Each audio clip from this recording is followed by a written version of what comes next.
Dorkening and all affiliated shows are not intended for anyone under the age of 18. The following may contain discussions or scenes that have adult situations, graphic violence, nudity, strong sexual content, and graphic language. This show is intended for mature audiences only. Viewer discretion is advised.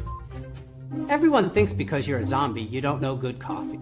Well, they're wrong. We have very active lifestyles. It's not all wandering the countryside aimlessly or scaring passing motorists. And we all love a good cup of joe. And there's only one brew that gets my seal of approval. Deadly Grounds coffee is my guilty pleasure. Bold, robust, delicious. It's coffee that can wake the dead.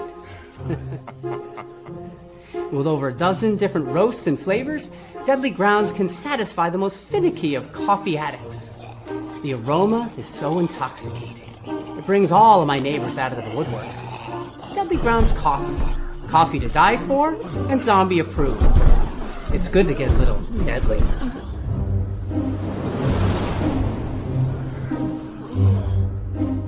Use the front door! Oh, they're so disgusting.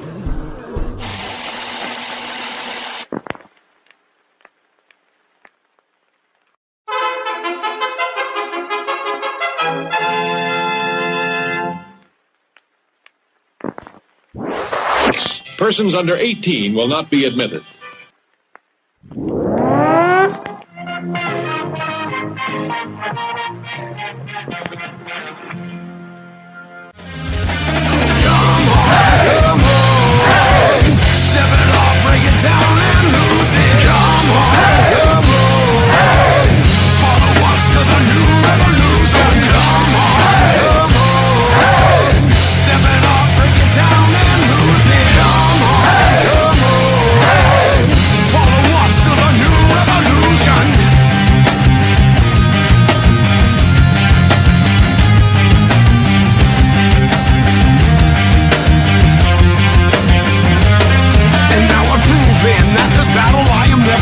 I'm choosing to ignore the cuts and bumps and bruises. I'm cruising through these haters, leave them looking stupid. They foolish if they think they'll ever hear my conclusion. I'm through with all these part-timers and their excuses. I'm bruising eagles left and right every time I do this. I'm shooting for the top, no I'll never settle where you did. The future's in my hands, my grip will never loosen. My crew is ready to obtain the absolution, removing any doubt that we was ever fooling.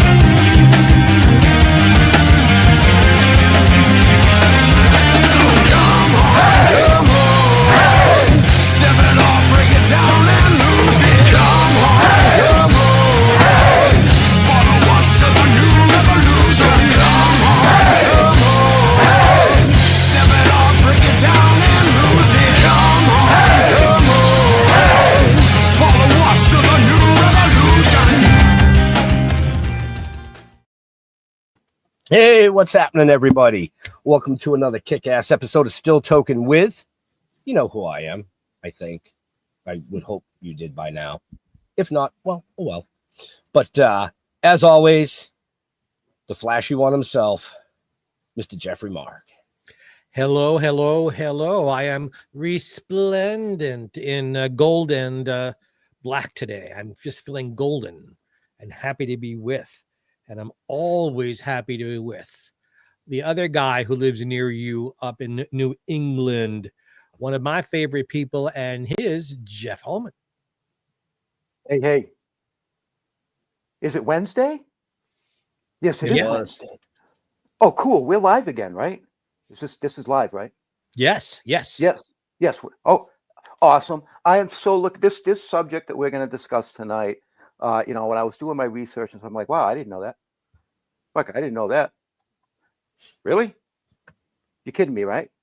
This guy is a wealth of knowledge, and I am so looking forward to him explaining some of the things that I didn't understand. Because, I'm only somewhat college educated, and there's some words that I was like, what the fuck does that mean?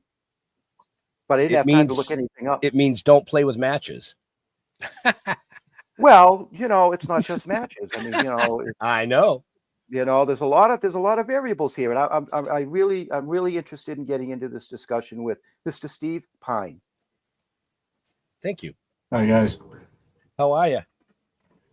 I'm fine. Doing pretty well. Thank you for joining us. Always Yes, happy to talk about fire. Right?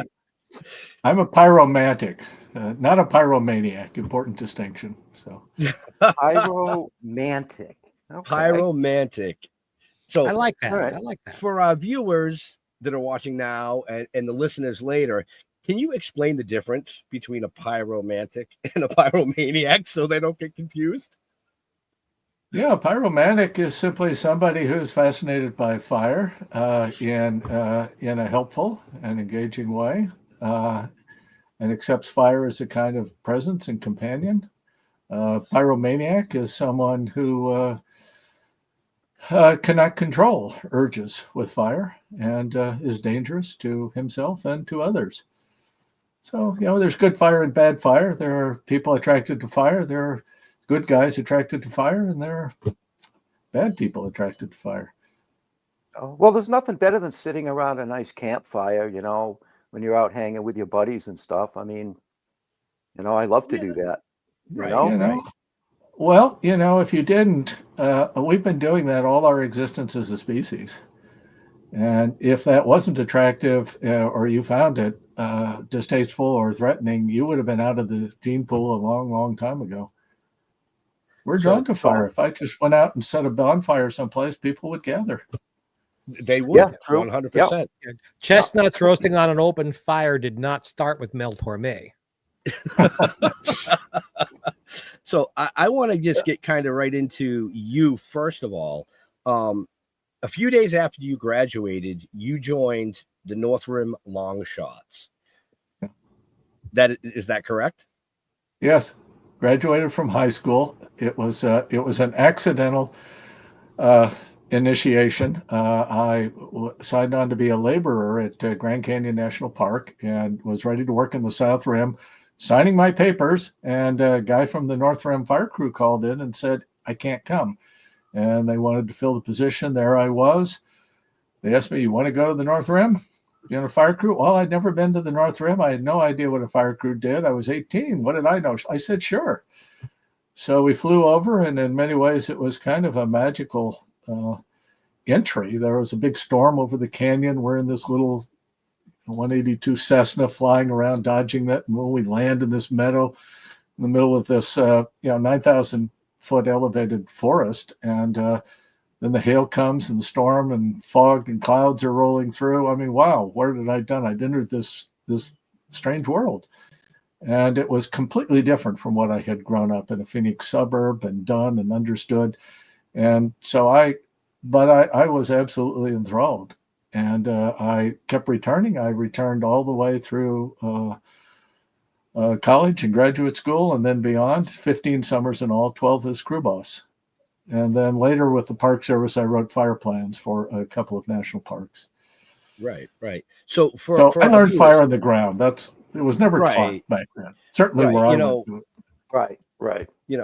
And there's a big difference between, the long shots or hot shots or the various names that you guys are given out there in the wilderness to your urbans, which are, your firefighters. And the reason I bring that up is Jeff and I both have relatives that are in fire, urban fire now. Our parents were firefighters, but you literally cut lines.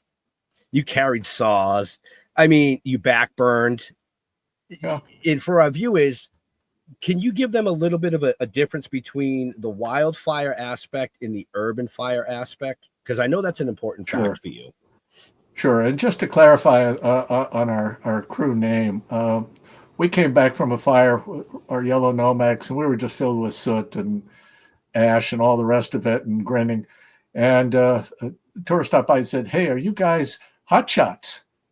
And one of the crew guys said, no, we're long shots. So, which was appropriate.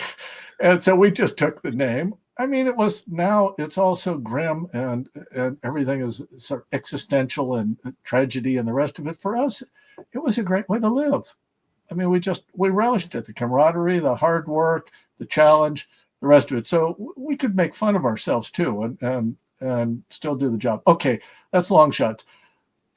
There are different fire cultures around. and the two big ones are urban and wildland, and they're really quite distinct. There are a few places that try to merge them, and it's very awkward. CAL FIRE is one, which is basically an urban fire service out in the woods. And some volunteer fire departments in rural areas, you have to do both, but mostly you do one or the other. In an urban setting, you are dealing with a built environment, and your fires, for the most part, are not going to flow through the city. They are going to be concentrated in buildings. And your first goal, you try to get water on the fire, isolate the fire, and so forth. But your first responsibility is life safety, and taking care of making sure people get safely evacuated and so forth, and then tend to the fire. And the fire tends to stay. It moves through a building maybe, but not move. We're seeing a change now. We're seeing a merger of different kinds of fires, but basically urban fire has been, for the last century, has been that. Wildland fire, you're dealing with a completely unbuilt, uncontained environment. So you don't control the winds, you don't control the terrain, you don't control the fuel. You may have some control over the ignition, but basically you're having to deal with a free burning situation. And they're very different. And life safety is not the primary goal. We're in wildlands, that is to say, places where people are not residing. Now, we do have complicated places where they begin to intermix, but basically our life safety concern is making sure we don't get into a ridiculous situation where somebody's going to get hurt. The trade-offs are really not worth it. And so it's very different. And, urban fire, the message always is learn not to burn. Well, in a wildland situation, it's all about getting fire on the ground. We use fire to control wildfire. We use it with burnout operations, sometimes at large scales. So, and the whole mentality, particularly in recent decades, has drawn further apart. So, every fire put out in a city is a problem solved. But most fires put out in wildlands are problems put off, because that place is designed to burn. It needs it. It's not just ecological wokeism and being careful with the environment. That firescape changes in ways that make future fires more difficult to control and probably more severe. So you're not solving the problem. The case is we can have fires of choice or fires of chance, as it's been put. So we can put our fires in, or we can just leave it to chance and have the worst fires come upon us, which are outside our control. But they're very different. They're very different mentalities. They're different stories. I mean, most wildland firefighters, again, until very recently, are seasonal. You do it as a tour. You do it for maybe a couple of seasons, maybe 3 seasons, or really hardcore, maybe 4. Then you get a few real weirdos who try to make a semi-career out of it, lasting as long as they can. They just like it. But mostly, in urban fire, you get in a career ladder. And there are volunteer fire departments, which are different. They have their own sort of social arrangements and ways of learning and advancing. But the wildland fire season is sort of a time in one's life. You pass through it. You're young. You do this for a few seasons. You have the experience, and then it's a kind of rite of passage, and then you go on to your life. Now it's becoming, the fires are meaner, they're larger, everything's getting more difficult and dangerous. And so the character is changing. But fundamentally, I think they're different kind of life stories. You don't see novelists writing, crossing it. You see very few occasions where they try to. CAL FIRE is one that does, and that's one of the reasons CAL FIRE is so costly. And when it most matters, maybe ineffective, because you ultimately control urban fires by the design of the urban environment. Your building codes, your zoning codes, your infrastructure for fire, your professional firefighting systems. The wildlands, you don't control those. So trying to take that urban model and put it into a wildland setting you're setting yourself up for failure. So you can knock out all these sort of nuisance fires, the small fires, some of them may be threatening here and there, and so forth. But the really big ones, the ones that do all the damage, the ones you need to control, you can't, because that environment is not in your control. And one of the things that's happened in recent decades is that I think the country, and not just the US, the developed world, decided urban fires don't happen anymore. And so we don't need to do all the sort of hygiene to keep fire out. And so we're starting to see cities burn again. So as far as the fire is concerned, an LA suburb built a monoculture of houses is no different than a pine plantation of even-aged trees, and it's just going to blow through it. So, I don't know where. Look, I'm a recovering academic, so just tell me enough. Right. I want to throw something out here. Correct me if I'm wrong, but on the urban aspect of it, aren't there a lot more hidden hazards that you need to be aware of? I mean, you've got gas lines, you've got propane tanks, people have grills, all sorts of things could go wrong, collapses and stuff like that. You don't run into that in the wildfires. No, we don't have that, but almost all of those hazards are human-made. Right. And so, again, you don't have it in the wildland because people aren't doing things in the same way in the wildland. What's really making the urban scene deadly recently is the introduction of toxic metals, toxic chemicals, synthetic furniture, all these other things that now fill our houses. So a house made with cloth and wood and cotton and all the rest of this stuff, a room might take 10 or 12 minutes to really get cooking from a single ignition. Now it can do it in 60 seconds. Right. It's just like throwing gas. Well, it's the same source. It's the same petroleum source. So it behaves that way. And so in an urban setting, very few people would go into a building without an air pack because you can't breathe that toxic air. Wildlands, we don't have air packs. I mean, can you imagine a hotshot crew out there day after day having to change air packs every 15 or 20 minutes while they're cutting line? They never get any line. I mean, the whole thing. They're just really different cultures, different kinds of fires, and they need to be kept apart. Right.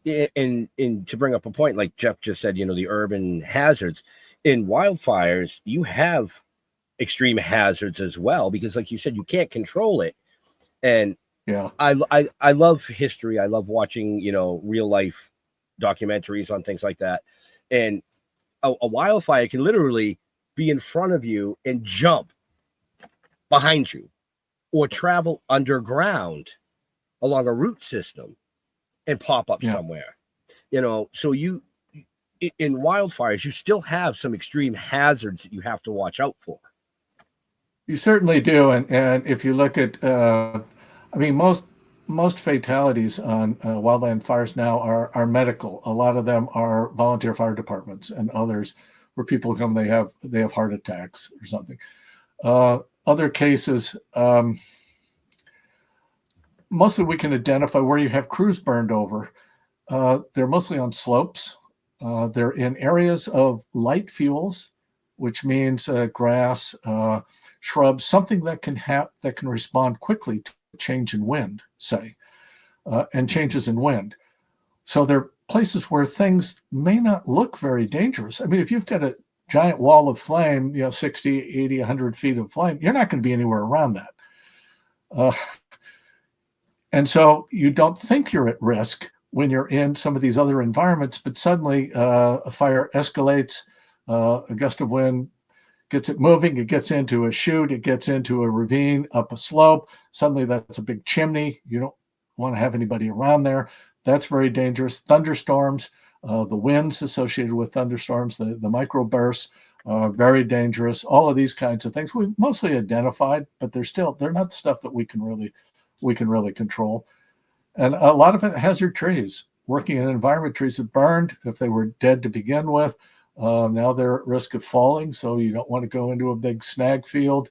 You've got pits, maybe a a stump, a root system has burned out, and all you see is ash, and you're walking along, and then suddenly you're down to your knee or your waist in a pit of embers. So there are plenty of hazards, but it's, I don't want to overemphasize the danger of it.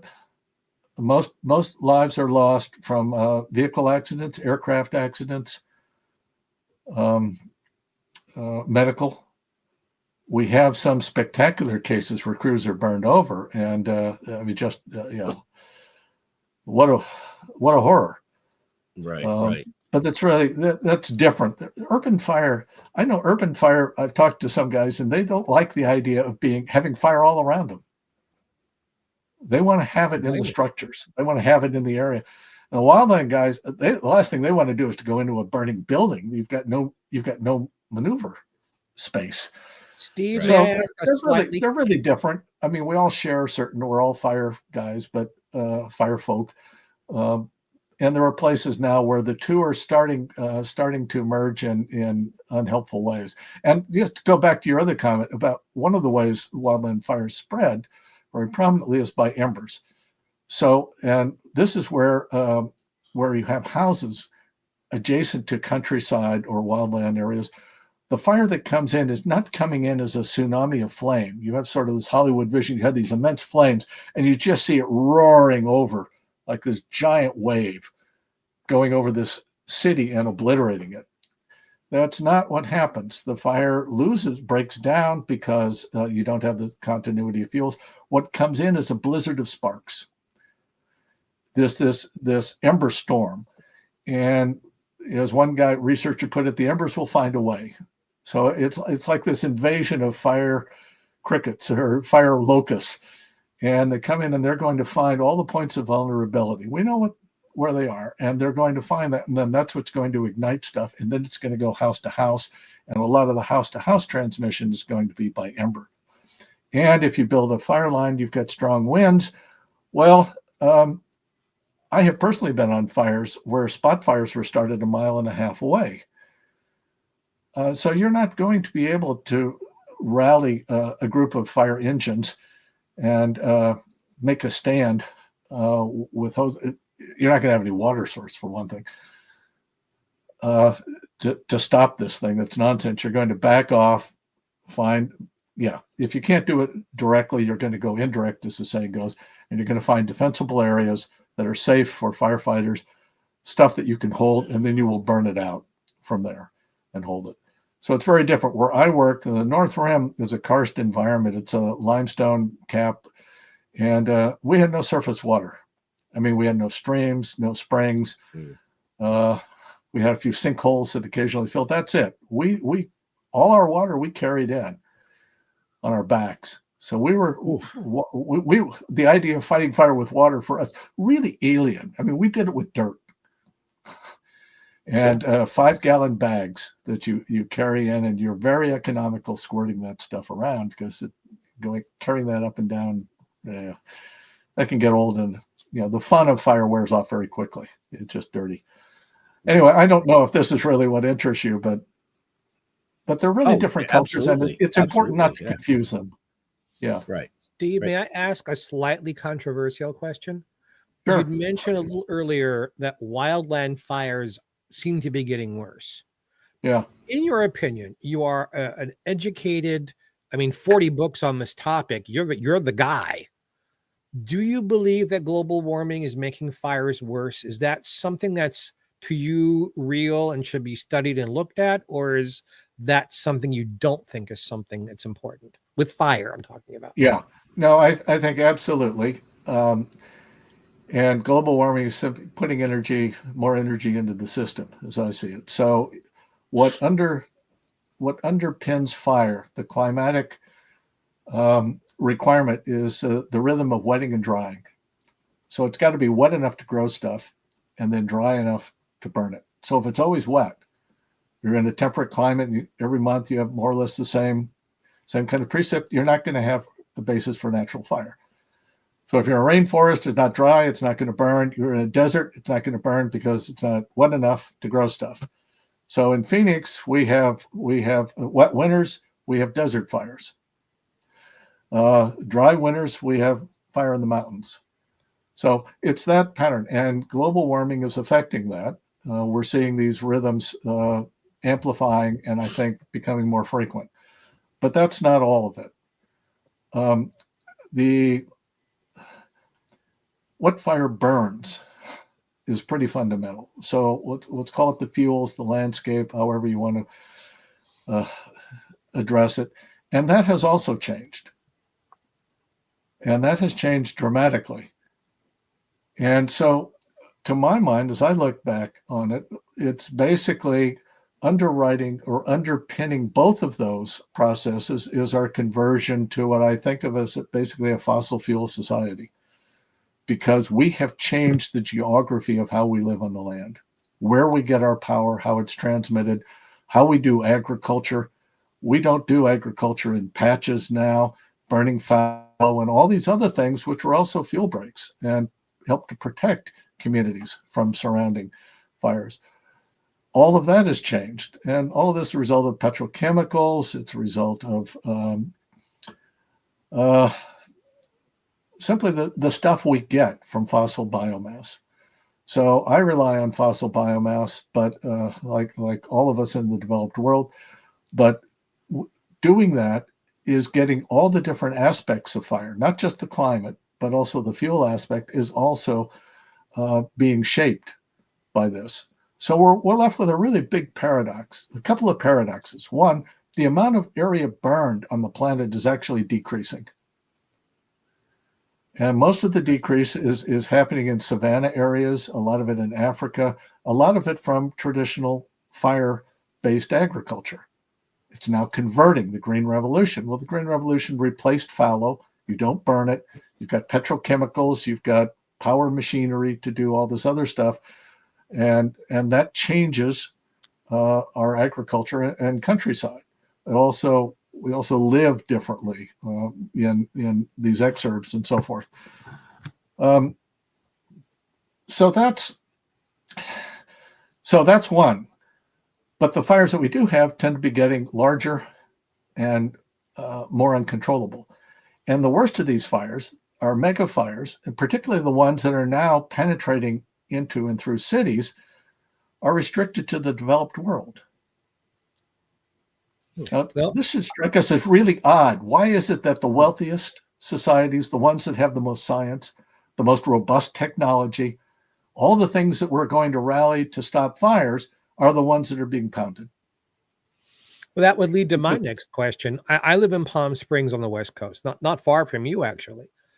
And, my publicist and a friend of this show, Harlan Bowl, his house burned to the ground, as did the Ella Fitzgerald's Foundation's house burned to the ground. The recent LA fires touched me personally. And we were in a big fire alert out here in the desert that they were afraid it was going to travel from Los Angeles out here. How could something like the LA fire, where it's in Pacific Palisades, and then way over here, it's in Altadena, and then it's in South LA, and then it moves to how does that happen all at once? Could you help those of us who don't get how that could happen, how that happens? Well, the conditions will, particularly the climatic weather conditions, will be regional. I mean, they're not going to be specific to one neighborhood. So if you have regional conditions, any ignition under those conditions is going to lead to a fire.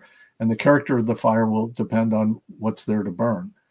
So it's very common. It's rare, in a sense, to have a big fire by itself. There are going to be lots of other fires, most of which may not get large, so you don't hear about them. But the simultaneous character of fire over a large area would be fairly common. The conditions are right for it, and then it just depends on ignition.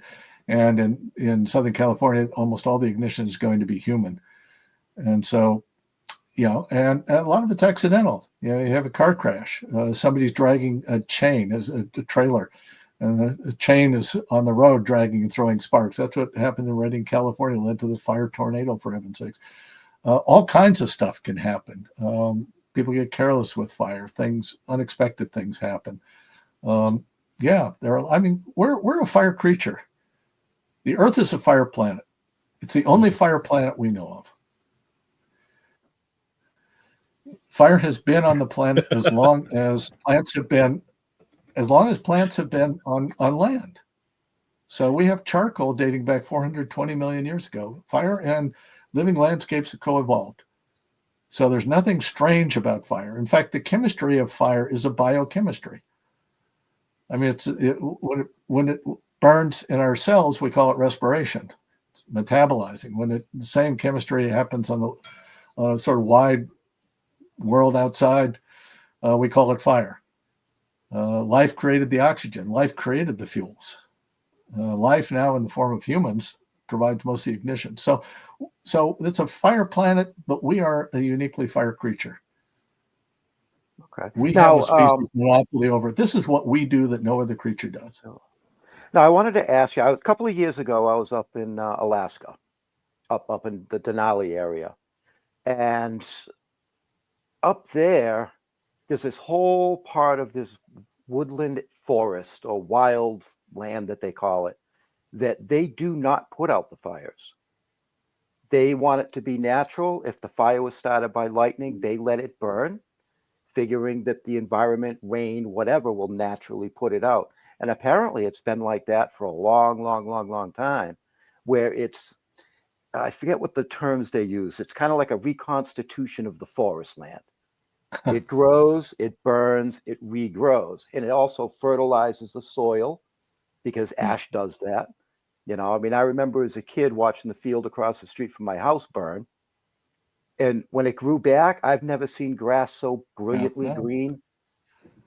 You know, so there is a positive side to some of that, I guess, is my question.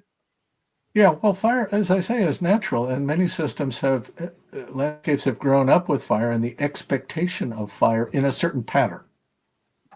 Okay, just as they may have an expectation of rain, but the rain comes in a certain pattern. So it's adapted to rain, adapted to water, this forest. But if you change the pattern, say instead of having consistent precip every month, it rains for 6 months and is dry for 6 months. Well, that's no longer adapted to that rainfall. It's the same with fire. So it's not just fire or no fire, it's the patterning of fire. And yeah, I know people talk about, well, they just let fire go. I don't know of any agencies that do that. They are managing these fires. They are not trying to put it out in the way that we would think of an urban fire needing to be put out as soon as possible. They may pull back, and there are benefits to get that may be cheaper, safer, and actually ecologically helpful, and help reduce the prospect for an uncontrollable fire later, to let this fire do some burning. And I've seen a couple of them operate around where I live here in the Tono National Forest, and they're very patient. These are not emergency backfires. The fire's coming, we got to stop it.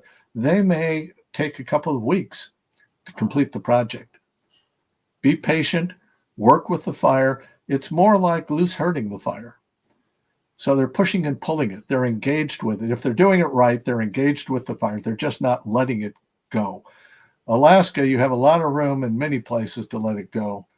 But even there, they have pre-plans. They want to keep it within certain bounds. For one thing, because then if they need to move in and try to contain it, again, these regional conditions are going to be that there may have a lot of wildfires that they need to take more aggressive action on elsewhere, and they're not going to have the resources to do that if they futz around with things too much. So it's really much more interesting than just saying we've got to put it out as fast as possible. There are trade-offs, and it's kind of, I mean, thinking about it, doing the planning, managing it, it's a much more challenging and interesting project. When I was growing up, and all of us, we're all about the same age. When we were growing up, Smokey Bear and Don't Play with Matches and all that, there seemed to have been some public education and awareness of we can't just put things on fire willy-nilly. Yeah. You don't see that nearly as much anymore in media talking about fire. So I actually have two questions, but you can answer both or either. Have there been since we were kids. Are people fighting fires differently today, or is it the same basic fireman stuff from when we grew up? And what can humans, because we are aware that it's changing and getting worse, what can humans be doing to make the situation better? Okay, good questions. I'll see if I can keep both in my mind long enough to get through them coherently. Yeah, we are fighting fire. We are fighting fire differently. The modern American wildland fire story really begins with the Great Fires of 1910.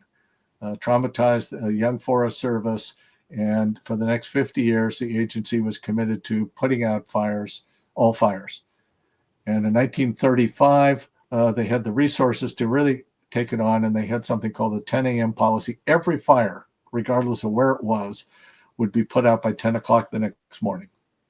And if you failed, then you plan for 10 o'clock the next day. So when we were growing up and Smokey Bear was in his prime, that was the policy. And so the country spent 50, 60 years really trying to do that. And then by then we realized the consequences, or what's known as the fire paradox, that the more you try to control fire in this way, the more uncontrollable it becomes. That you took out the good fires as well as the bad fires. It's as though you just sort of saturated antibiotics and you got rid of all the bad bacteria, but you killed off all the good bacteria too. And now all you've got is the drug-resistant bacteria. So that's sort of where we're getting with fire on this. So in the 60s and 70s, first with the Park Service, then with the Forest Service, there was a major move to reconsider fire. Policies were changed. Agencies were reorganized. And the goal became more pluralistic, to prevent bad fires, but promote good fires. And this meant restoring fire where possible. And originally this was, well, we'll only do it with natural fire because fire's natural. We're committed to keeping this natural to the extent we can. But since it's expanded, fire is fire at some point as far as the vegetation's concerned. And it makes more sense to work with what you've got.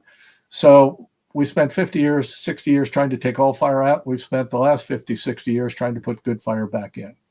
It turns out it's a lot easier to take it out than to put it back. It's a lot easier to sort of smash in, put a lot of power in, knock it out. People are no longer rural. They're going in cities, so they're not setting fires. The demography has changed. The landscape has changed, firefighting. But since then, we've really been trying to get it back in. And it's sort of like reintroducing a lost species. The fire will be sensitive to its habitat, and the habitat has changed now. So we can't get the same fires because it has changed because of fire's removal. And now we may need to do some stuff to be able to get fire back in. And since the 70s, 80s, there have been a lot of efforts to do this, but it's also being overtaken. We've been in a long drought, certainly in the West, for the last really 30 years. And global warming is changing conditions, and it's making everything's becoming much more difficult. So they're still working on it. So what can we do? We can do a lot. I define the fire problem. The fire committee, you guys have been around or done fire in some ways. You know the fire triangle. The fire committee loves the fire triangle. Okay, here's my fire triangle for the future. We've got too much bad fire, too little good fire, and too much combustion. Bad fire, fires that kill people, burn towns, incinerate sequoia groves, municipal watershed. Okay, clear, do everything we can to try to stop those fires. Promote good fires is a lot tougher because you get into values. Well, what do we want this land to be? What are we willing to do with it? But we know we need to get good fire back in, if only to help contain bad fire. But there are lots of other ecological goods and services we get from it. It's part of our ecological infrastructure that helps us function. And the combustion, well, this is fossil fuels, guys. I mean, there's no way around it. We can mitigate, we can harden our communities, we can keep our cities from burning. It's ridiculous that cities are burning. It's ridiculous that power lines start fires. All of these have pretty clear technical solutions. We can do that. We can control some of the vegetation. We can begin getting some good fire back in to help nudge it things along so when really awful conditions are present, you don't immolate the forest. The forest will have enough resilience against fire that it can ride through it. But ultimately, unless you slow down global warming and the changes that's right, your mitigation measures will be overwhelmed. When will that happen? I don't know. I'm not sure anybody knows. We're in terra incognita. But I do think we are underestimating the scale of what's going on. I mean, humanity as a fire creature, we have been altering the climate. We have been altering the planet since the last ice age. And at a scale I don't think most people appreciate. But still, we were operating within certain boundaries. Again, fire has co-evolved with living landscapes, and humans have. So we could manipulate it. It's flexible, malleable within up to a point. When we start going with fossil fuels, all those bets are off. There's no fire season. You can burn day and night, winter, summer, wet or dry, it doesn't matter. We got so much stuff to burn. We keep finding more stuff to burn all the time. The problem is what to do with the effluent, with all the waste. I mean, we've taken this stuff out of deep time. We've released it in the present. It's kind of geology's Jurassic Park. And then we're surprised that it doesn't belong in this world. The world can't accommodate it. It's outside all of those old ecological boundaries and sinks and ways of accommodating. So we really have to deal with that. But when we do, or when our grandkids or great-grandkids finally get to a more stable climate, we're going to be doing a lot more burning than we are now. We have used that fossil fuel power to suppress landscape fire, just as we did in cities and in agriculture. And now we're extending it out to the wildlands. The problem is it needs to be there, and we're building up a huge deficit. So we actually are going to be doing more burning, but we will be doing it under controlled conditions. And yeah, we're going to have smoke, hopefully not in these subcontinental smoke palls that drive everybody into safe rooms. It'll be a seasonal nuisance like pollen. It's just, that's just, look, you want to live in a forest, you've got to deal with pollen. You want to live in a natural setting, you're going to have some smoke, but we have a lot. There's a lot we can do to control. I mean, this is our role in the great chain of being. We've forgotten it. It's only in the last century or so that we've completely become unhinged. I mean, we have had large fires in the past, 19th century, early 20th century, worse than what we're seeing now. But that was all driven by logging slash and land clearing.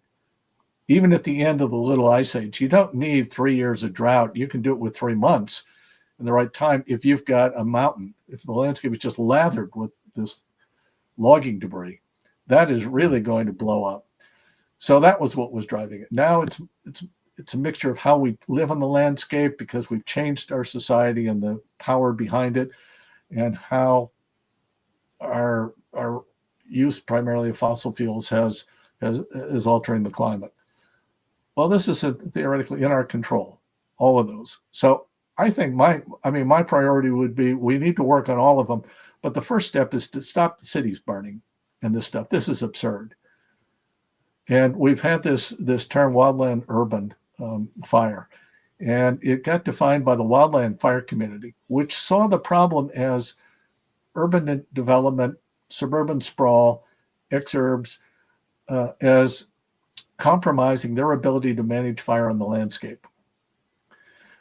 So it got defined as a wildland fire problem complicated by houses.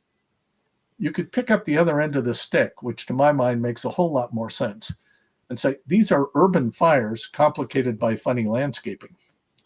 And we're confused because we see this odd landscaping, these sort of giant vacant lots out there, and that's the problem. No, the problem is it's an urban fire. You need to treat it as you need to, whether you want to think you're living in an urban environment or not, you are, and you need to treat it as an urban fire, which we understand how to do. So that, and we can work on the wildland stuff if we choose, but it gets polarized and complicated, and all kinds of competing interests and all kinds of nonsense about this is how to fix this and this is how to fix that have nothing to do with fire. You've got to imagine, how does fire see this? not how does it fit into our political prism or our worldview. How is fire seeing it? Because if we don't talk in a language fire understands, it's going to ignore us. It operates on instinct. It's just going to do what it does. It doesn't care. It really, really doesn't care.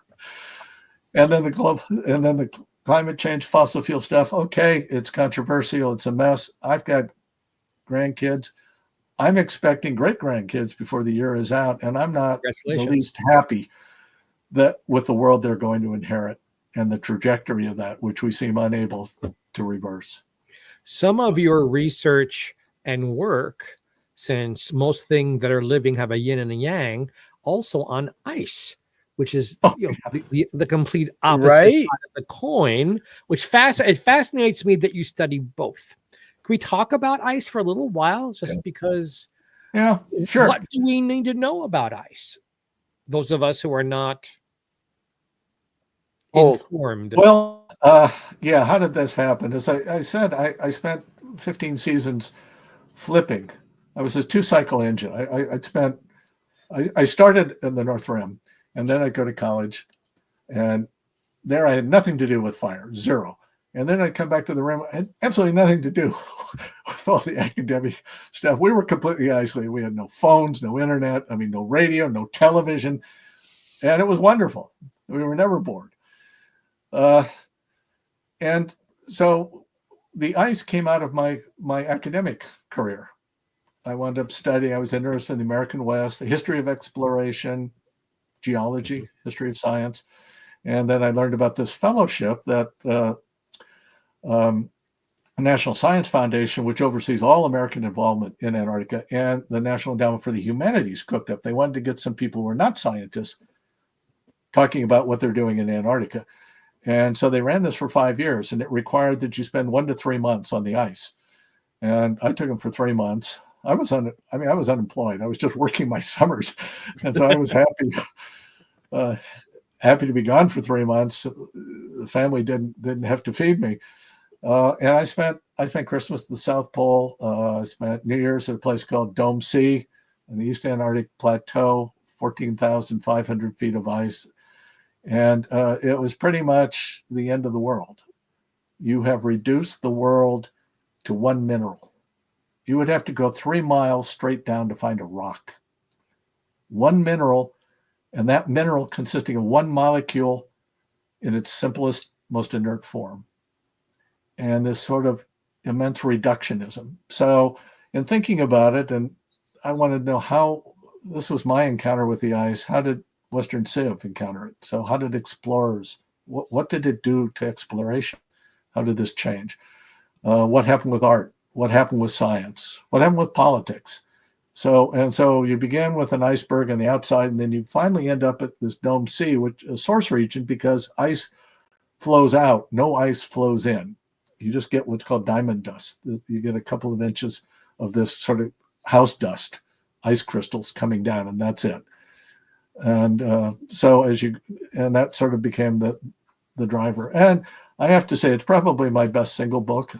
I was young, and it was the timing was right, and I was completely immersed in that. It actually made the New York Times 10 best books for the year. So let's tell our friends out there the name of that book. The ice. The ice is the slang term for Antarctica. That's when you go into the ice, how long are you staying on the ice? What are you doing on the ice? And I realized that, this is ice. That's what this is about. Quit pretending it's something else. It's ice. And the further you get into it, it buries mountains. It does everything. It's all ice.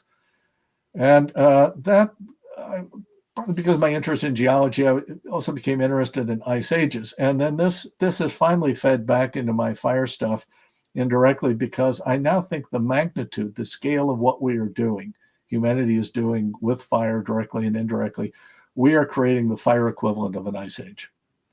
That is how I would understand it. We have been in an interglacial. We have broken the series of ice ages, and we are now shifting. We are creating a new epoch, which is being informed by fire, or what I call a pyrocene. And so my sense, we're way, way beyond needing to live with fire, learning to live with fire. We have to live with the fire age. So I think here's my literary imagination at work. I think that we're seeing a kind of slow motion Ragnarok. We are seeing a world burning and reforming event. It's just being prolonged over decades, probably over a couple of centuries. We are remaking the planet with all of our various fires. Wow. Is the problem in the Arctic of glaciers melting also happening in Antarctica? Yes. Yes, And it is. what is your very wise opinion on that and what we have to do about that? Well, I mean, there's concern about sea level rising, and we're talking about millimeters and small amounts, and the amount of ice stored in Antarctica. I think the phrasing was equivalent to 60 years flow of the Amazon River. So if you took the total flow, annual flow of the Amazon, you did it for 60 years and you froze it. That's how much ice is there, 10 times the amount of what's in Greenland. So if you start melting that at scale in any form, the oceans are going to rise, as they have in the past through the ice ages. Now, Antarctica is more, there are two parts of Antarctica, west and east. East Antarctica is basically a huge block of ice on a continent, roughly the size of Australia. West Antarctica is a chain of islands. So if you think of East Antarctica as Australia, think of West Antarctica as New Indonesia, and this chain of volcanic islands, and they're all welded by ice. But the West Antarctica, which is ice is probably equivalent to Greenland, is more unstable. And the fear is that will. So how do you melt it at the bottom of the world like that? Well, you're not doing it by radiant heat. What you're basically doing is that you're changing the amount coming in, and you're exporting it in icebergs and flows. You're exporting it to where it will be warmer. So the ice is going to where the heat is and melting. But glacial dynamics, I read a lot about it, but I haven't kept up on it since then. What I came away from Antarctica was a vision of an ice world, and then I realized that we are creating a fire equivalent. Wow.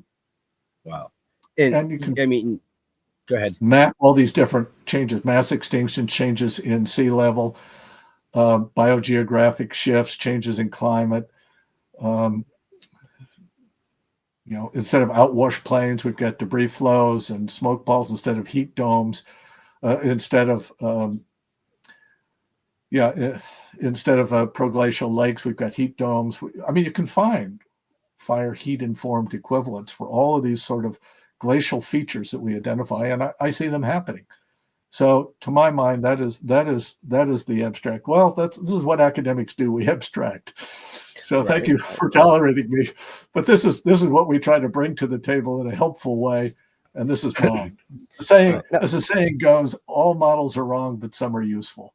So, I'm proposing a metaphor as a model, and I think there's a value to it, and that's what I try to bring to the table. Now, do you believe that the planet has its own natural evolution that it goes through over millennial? I mean, it's been around for a long time. You look back at the dinosaurs and it was tropical. You know what I mean? So, yeah. I mean, man wasn't even here. The planet was still going through its changes. So it has its own, what's the word I'm looking for? I mean, it's a living thing, in my opinion, and I think that it's constantly evolving and constantly changing. Yep, and over the last 420 million years, fire has changed accordingly. Right. I mean, we've got mosses and ferns. It burns one way. If you introduce animals, they change the vegetation, so fire changes, and it's come and gone. We've had fire ages in the past. It's not unprecedented for the Earth to have a fire age, and we've had ice ages in the past. What is unique here is that humans have reached a scale that we are creating it. The Earth can accommodate that. It has stuff to burn. It has oxygen. It has ignition sources. It's got all the ingredients. And right now it's got somebody who's manipulating all of them in ways that are replacing the Earth's natural cadence over the last 2.5 million years, which is to have long ice ages and short interglacials. we're lengthening the interglacial into a fire age. That's I mean, yeah, go ahead, Ben. No, I no. was just Okay. Yeah, somebody told me something once that really kind of stuck with me. It was a long time ago. They said that mankind is nothing more than a parasite on a living being. Well, that's true for everything living. I mean, everything living requires the rest of life to be able to function. So, yeah, I can certainly sympathize with that. And part of the problem, okay, we're doing all this stuff. Okay, we destroy ourselves. The earth will go on. Fire would go on without us. But the problem is us, our kids, our grandkids, and so on. Right. We've created a world that is set to accommodate a range of things. And we are very rapidly moving beyond that range of things. So how are we going to remake our world so that we survive? It's not about just, okay, what are the equivalent of dinosaurs disappearing now or the rest, extinction's normal.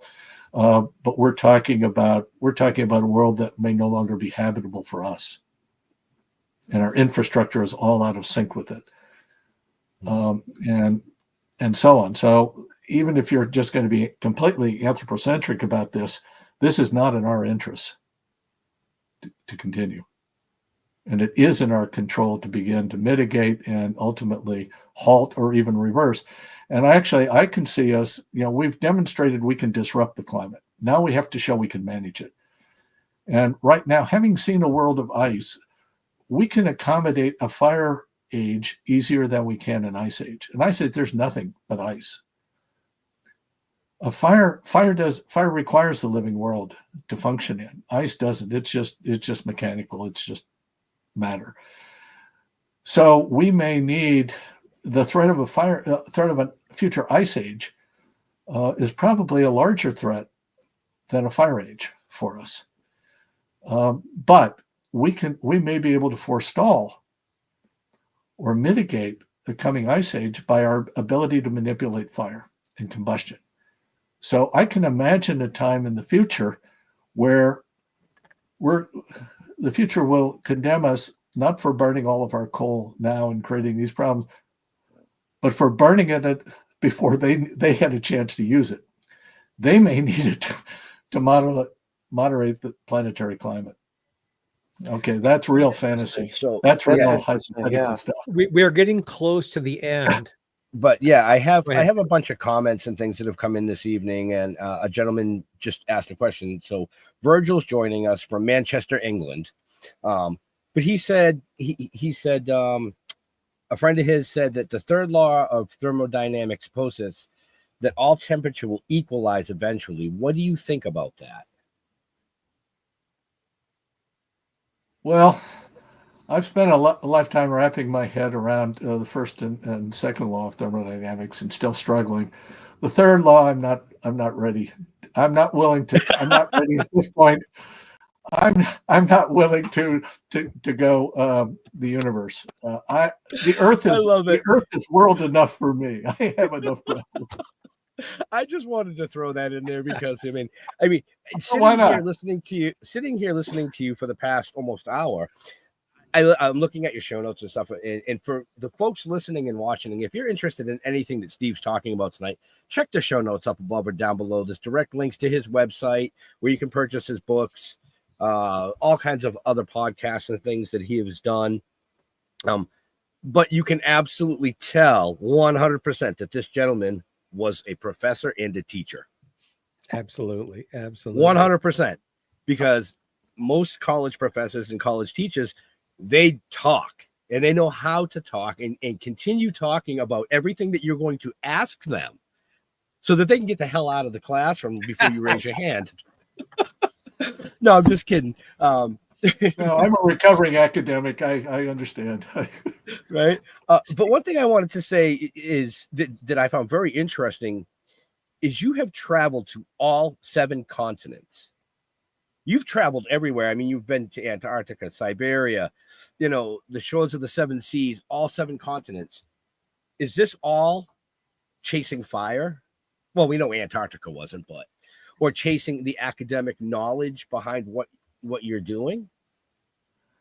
Well, I don't enjoy travel just for the sake of moving and traveling. I go to learn something. I have a purpose. I was also in the history of exploration has been one of my continuing subject. I've written about the Voyager mission. I've written a book, Great Ages of Discovery, looking at Western civilization over the last 600 years and so forth. So this sort of made sense. Some of this I could visit stuff, but mostly it was to look for fire. I got one of these MacArthur Fellowships back in '88, and I could spend it for what I want. I took the money and ran. I went to all these places that could tell me something about fire that I could never have gotten to if I had to fund it through normal grant channels and fellowships and the rest of it. So I felt a real obligation to use that money for a purpose larger than my entertainment. And while I was certainly engaged with it, I said I want to do something that couldn't be done otherwise. And so that's what enabled me. I actually got to the Soviet Union. There was a thaw at the moment. And I got there, spent a month crossing the Soviet Union. Very interesting time. I got back about 5 days before the coup attempt that ended the USSR. And then I went back a couple of years later and filled in some other spots. Since then, I'm not allowed back. They won't give me a visa. But that was an interesting fire. So all of that was fire. Fire helped to justify it. So yeah. Yeah, I was just curious, because I mean, for the watchers and the listeners later, you've written 40 books, regarding fire and some of ice, so I was just wondering if those travels were the reason for, chasing the fire, basically. Yeah, I was smoke chasing. I mean, that was what we were called when I started. They were seasonal smoke chasers. So you're hired to get a smoke report, you chase it down, put it out, and I'm still smoke chasing in that way, in that sense, and happy for it. But I also have been interested in. I mean, Antarctica, the ice. Wrote a book, How the Canyon Became Grand. Right. I wrote a book on the Voyager mission, which looked at exploration and then other stuff. So I've had these other things. And so in some ways, just as I had these two lives when I was at the Rim and university, I still continued. So I have a set of books that are sort of based out of my university life, and then another set of books that grow out of my fire life. And the fire life has been a lot bigger one. Before we completely run out of time here, when we were in the green room before the show, I made the hopefully human and humorous contact that Ben and Jeff and I are all writers and authors, but not as prolific as you. Have you ever had an unpublished thought, was the joke? Is there more to write about? Or is your writing about this subject like complete in your mind? Or is there still more that you want to explore on paper? Well, there's a lot I would like to do. The problem is it's always what research, writing is like politics, the art of the possible. Why take subjects? There are lots of interesting subjects. I'm too old to be able to pursue them in the way I had before. And there are difficulties. I have no money, but nobody's written a fire history of Africa. Nobody's done it for South America. Nobody's done it for Asia. I've got parts of Asia. I've got essays. I've got the Soviet, Russia. Part of that, there are huge amounts of the world that have not been even by a kind of first order reconnaissance of the sort I do. Now, I'm not a scientist. I use a lot of the scientific information to write narratives and construct sort of institutional histories, idea histories, and all this other sorts of stuff. But we don't even have a recon of these other places.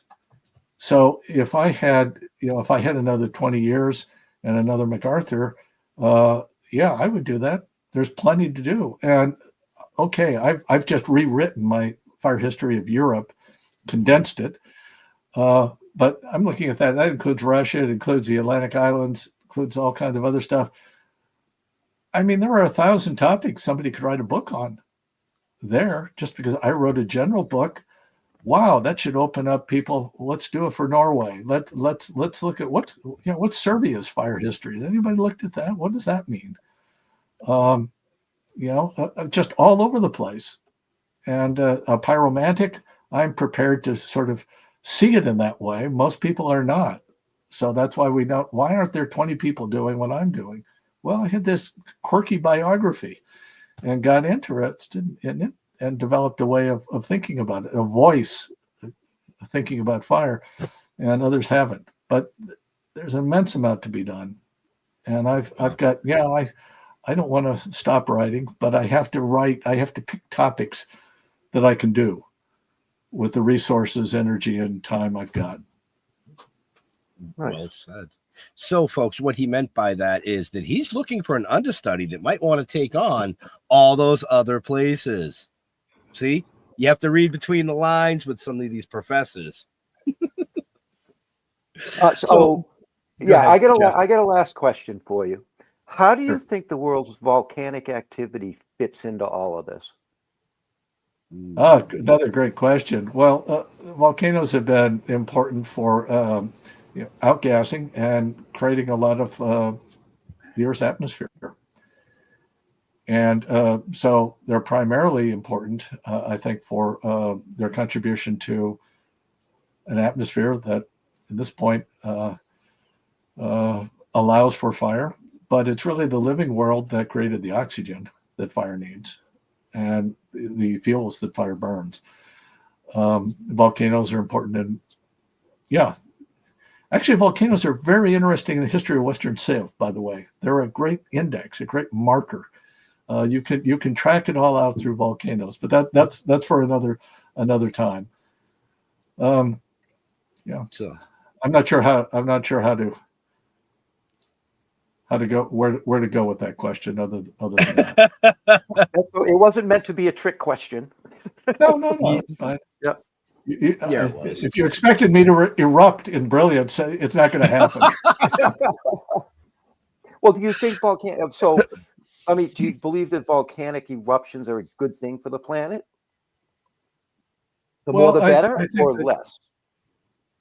Well, they're not a good thing for people who live right next to them, could be buried under them, although volcanic soils are very rich and useful for people to grow stuff in.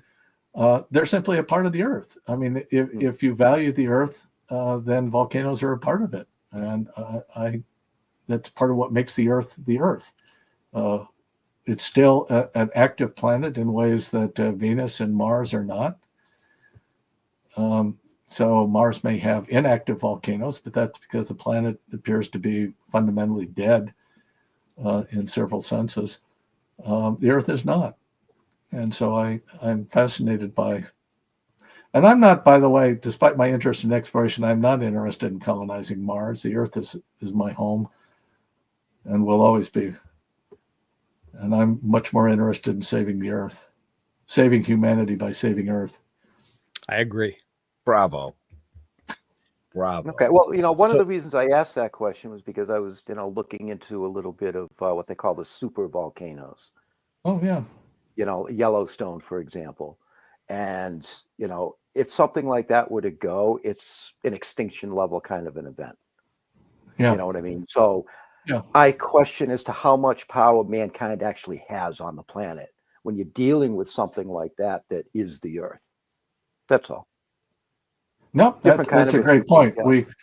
We are beyond arrogant. We're hubristic with our sense of power. Yeah. Right. And it's not bringing us a better world. Agreed. So, everybody out there, the power that matters is our ability to control ourselves. Right. And your homework out there is to look up the word hubristic and find out how to spell it, because it's a great word. Ben, pull that comment up again that somebody said to look into. Permian extinction event. Yeah. Permian. Yeah, the Permian. Okay. Yeah, that'll be highlighted and saved in the show note comments anyways for the live show. So you can go back and look that up. He also thinks you look like Anthony Hopkins, Jeff. So having met Mr. Hopkins, Jeff is better looking. I don't know. Most people tell me Ray Liotta. I can mute both their mics. So We are over time. So, Jeffrey Marks, do you have any last questions for this guest? I know Jeff already asked his, so. I want to ask you a publishing question. Are your books all through one publisher, or did you have to, with each different topic, find someone different to publish your books? Yeah, good question. And I've tried to stay consistently with the publisher as long as I can, but publishers change, my topics change, and my potential audience changes. And so I have changed. I started in academic presses, was able to go trade for a while, and then the recession, I think, pretty much ended that. I was always marginal for trade, and now I'm back with academic presses, which in some ways I always think I really take great effort to make what I'm writing about fire lively, informed, information rich, but interesting, but lively and accessible.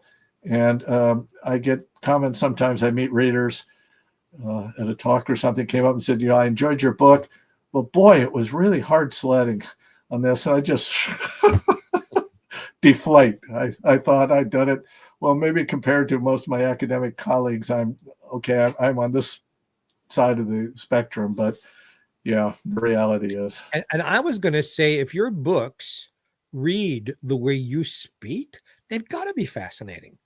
Right. Well, they're about fire and ice and a few other topics, but majority of about fire and ice. So if that's intriguing to you, buy his books.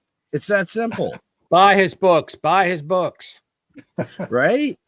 So I am going to wrap this. So, Steve, real quick. Yeah. Where can people find you on social media, websites, things like that? I know I have in the show notes, but. Sure. Well, I have an author website, www.stephenpyne.com, and that's probably the best entry to what I do. I am on Blue Sky, and that's really, I have to say I'm an analog guy, somewhat adrift in a digital world, and so really not plugged in. Yeah, throw up some smoke signals, he will find you. Okay. Yeah. Smoke Chaser Steve. Yeah. Yeah. Mr. Jeffrey Mark. Well, listen, it's been fun talking to you guys. No, you had good questions, and it was a fun group. Well, it's a very, very interesting subject. Yes. Believe me, fun for us as well. So just hang tight, Steve, real quick, and I'll close out the show, and we'll let you get off to your rest of the day, I guess. Mr. Jeffrey Marks. Well, those of you who are watching and listening, and in 2 or 3 weeks, you'll be able to see Jeffrey Mark Plays Ella on this very network, produced by Ben, starring me. And hopefully you will greatly, greatly, greatly enjoy my playing Ella's music for you on a theme and telling you all the insider stories.